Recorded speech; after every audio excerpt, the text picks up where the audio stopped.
السلام علیکم ناظرین، عمران خان صاحب نے آزاد کشمیر کے نئے وزیر اعظم کا نام فائنل کر کے بتا دیا ہے کہ اب آزاد کشمیر کا نیا وزیر اعظم کون ہوگا۔ ناظرین آپ کو پتا ہے کہ آزاد جموں کشمیر کے اندر ہونے والے الیکشن میں پی ٹی آئی نے جیسے جیتا ہے، عمران خان صاحب نے ابھی آ کے بتایا ہے کہ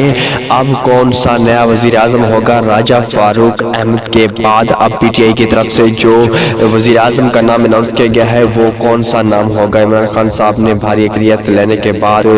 سب سے پہلے وزیر اعظم کا نام جو ہے وہ سلیکٹ کر دیا ہے۔ ناظرین جب بتاتے ہیں یہ نام کون سا تھا، اس سے پہلے اگر آپ نے ہمارے چینل کو سبسکرائب نہیں کیا تو سبسکرائب کر دیں، ویڈیو کو لائک دیں، بیل آئیکن کو بھی پریس کر دیں تاکہ ویڈیو کا نوٹیفیکیشن آپ تک پہنچ سکے۔ ناظرین عمران خان صاحب نے نام بتا دیا اور یہ نام ہے barrister Sultan Mahmood. Barrister Sultan Mahmood P T I کے رہنما ہیں اور یہ ون کر چکے ہیں، اور ان کے بارے میں عمران خان صاحب نے بتایا ہے کہ یہ اگلے آزاد کشمیر کے وزیر اعظم ہوں گے۔